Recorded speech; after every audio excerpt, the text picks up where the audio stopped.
শুধুমাত্র 1 কাপ ময়দা আর একটা ডিম দিয়ে তৈরি করে নিব মজাদার প্যানকেক। বাচ্চাদের খুবই পছন্দের এই প্যানকেকগুলো কিভাবে খুব সহজে বানিয়ে নিতে পারবেন সেই সহজ রেসিপিটাই আপনাদের সাথে শেয়ার করছি। আসসালামু আলাইকুম। দূরের কিংবা কাছের যে যেখান থেকে দেখছেন আশা করছি আপনারা সুস্থ আছেন, ভালো আছেন। কিভাবে নরম তুলতুলে কালার সহ পারফেক্টভাবে প্যানকেকগুলো বানিয়ে নিতে পারবেন সেই সহজ রেসিপিটাই আপনাদের সাথে শেয়ার করছি। আর সাথে থাকছে অনেকগুলো টিপস যেগুলো ফলো করলে আপনারাও পারফেক্টভাবে বানিয়ে নিতে পারবেন। বিকেলের নাস্তায় অথবা বাচ্চাদের টিফিনেও এই প্যানকেকটা দিতে পারবেন। চলুন তাহলে রেসিপিটা শুরু করি। প্রথমেই আমি 2টা ডিম নিয়ে নিচ্ছি। এখানে চাইলে আপনারা একটা ডিমও ব্যবহার করতে পারবেন। এরপর দিয়ে দিচ্ছি 1/2 কাপ চিনি আর স্বাদমতো লবণ। এখন এই ডিম আর চিনিটা ভালো করে ফেটিয়ে নিতে হবে। যতক্ষণ না পর্যন্ত চিনিটা গলে যাবে ততক্ষণ পর্যন্ত বিট করতে হবে। মিষ্টির পরিমাণটা আপনাদের পছন্দ অনুযায়ী কমিয়ে বা বাড়িয়ে দিতে পারেন। ভালো করে 5 থেকে 6 মিনিট বিট করার পরে আমি এর মধ্যে 2 টেবিল চামচ পরিমাণ তেল দিয়ে দিচ্ছি। ডিম, চিনি আর তেলের মিশ্রণটা ভালো করে মিশিয়ে নিব। প্রায় 5 থেকে 7 মিনিটের মতো আমি ভালো করে বিট করে নিচ্ছি। এই ডিম আর চিনিটা যত বেশি ফেটিয়ে নেবেন আর যত বেশি ফোমি টেক্সচার আসবে তত সুন্দর হবে আপনাদের প্যানকেকগুলো।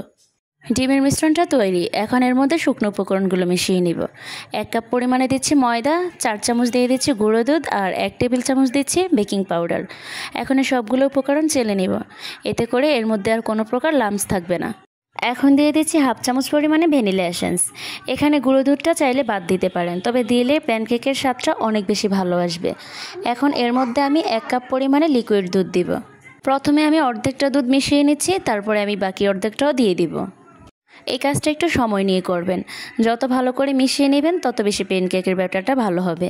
এখন আমি বাকি অর্ধেক দুধটাও দিয়ে দিচ্ছি।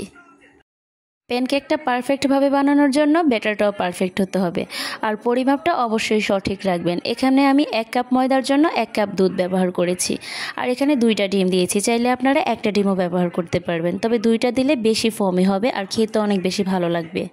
আমার প্যানকেকের ব্যাটারটা রেডি। এখন আমি আপনাদেরকে দেখিয়ে দিচ্ছি এটার ঘনত্বটা ঠিক কেমন হবে। একটু খেয়াল করলে দেখতে পারবেন আমার প্যানকেকের ব্যাটারটা কতটা মসৃণ হয়েছে আর একেবারে পারফেক্ট। এখন আমি একটা চামচ দিয়ে দেখিয়ে দিচ্ছি। চামচ দিয়ে ব্যাটারটার ঘনত্বটা বুঝিয়ে দিচ্ছি। চামচের উপর থেকে হাত দিয়ে টান দেওয়ার পরে যখন দেখবেন একসাথে হচ্ছে না তখন বুঝতে হবে আপনাদের ব্যাটারটা একেবারে পারফেক্ট। 10 মিনিটের মতো আমি রেস্টে রেখে দিয়েছি। এরপর আবারও একটু নেড়ে চেড়ে নিচ্ছি। এই ব্যাটারটার মধ্যে যেন কোনো রকমের লাম্পস না থাকে, তাহলে পারফেক্টভাবে হবে না। সবগুলো প্যানকেক যেন একই রকমভাবে বানাতে পারি সেজন্য আমি একটা চায়ের কাপ নিয়ে নিয়েছি।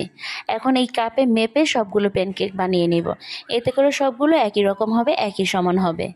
আপনারা আপনাদের পছন্দ অনুযায়ী নিতে পারেন, ছোট অথবা বড় যে কোনো সাইজের বানিয়ে নিতে পারবেন। চুলায় একটা কড়াই দিয়ে দিয়েছি। এর মধ্যে সামান্য পরিমাণে তেল নিয়ে টিস্যু দিয়ে ভালো করে মুছে নিচ্ছি, কোনো প্রকার তেল যেন না থাকে। এরপর কড়াইটা ভালো করে গরম হয়ে গেলে এর মধ্যে আমি ব্যাটারটা দিয়ে দিচ্ছি। ব্যাটারটা অবশ্যই ঠিক মাঝখান বরাবরে একই জায়গায় ঢালবেন, এতে করে সব দিকে সমান হবে। আমি এখানে কোনো প্রকারের ঢাকনা ব্যবহার করব না। চুলার আঁচটা অবশ্যই লোয়ে রাখবেন, এতে করে নিচের কালারটাও সুন্দর আসবে আর উপর দিকটাও প্যানকেকটা কাঁচা থাকবে না, পারফেক্টভাবে হবে। আপনারা দেখেই হয়তো বুঝতে পারবেন প্যানকেকের উপর দিয়ে অসংখ্য ছিদ্রযুক্ত জালি হয়ে গিয়েছে, আর তার মানে আমার প্যানকেকের ব্যাটারটা একেবারে পারফেক্ট হয়েছে। প্রায় 5 থেকে 6 মিনিট পরে আমি এখন এটা উল্টে দিচ্ছি। খুব সুন্দর মতো উঠে গিয়েছে আর নিচের কালারটাও মাশাআল্লাহ একেবারে পারফেক্টভাবে আসছে। অপর পিঠটা 1 মিনিটের মতো রাখলেই হয়ে যাবে। এখন এটা আমি তুলে নিচ্ছি। পরবর্তী প্যানকেকটা দেওয়ার আগে আবারও টিস্যু দিয়ে মুছে নেবেন, এতে করে প্যানকেকগুলো তুলে নিতে খুবই সুবিধা হবে। এখন আমি আরও একটি প্যানকেক বানিয়ে দেখিয়ে দিচ্ছি। ঠিক মাঝখান বরাবর ব্যাটারটা দিয়ে দিচ্ছি। আমি প্যানকেকগুলো একটু বড় করে বানিয়েছি, এজন্য আমার 6টা হয়েছে। যদি আপনারা একটু ছোট করে বানিয়ে নেন তাহলে এখানে 10 থেকে 12টার মতো হবে।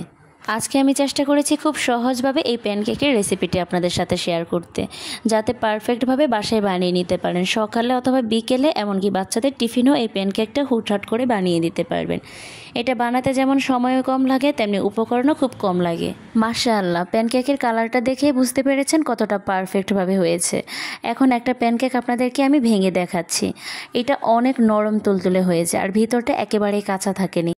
রেসিপিটা হুবহু ফলো করে যদি আপনারাও এভাবে বাসায় বানিয়ে নেন তাহলে আপনারাও পারফেক্টভাবে প্যানকেকটা বানিয়ে নিতে পারবেন। আমি আশা করছি আজকের রেসিপিটা আপনাদের কাছে ভালো লেগেছে, আর ভালো লাগলে অবশ্যই লাইক কমেন্ট শেয়ার করে দিবেন। আমার চ্যানেল সাবস্ক্রাইব করে সাথেই থাকবেন। যারা ফেসবুক থেকে দেখছেন অবশ্যই পেজে ফলো দিয়ে রাখবেন এরকম মজার সহজ রেসিপিগুলো পাওয়ার জন্য। আজকের মতো এখানেই বিদায় নিচ্ছি। ভালো থাকবেন, সুস্থ থাকবেন। আল্লাহ হাফেজ। আসসালামু আলাইকুম।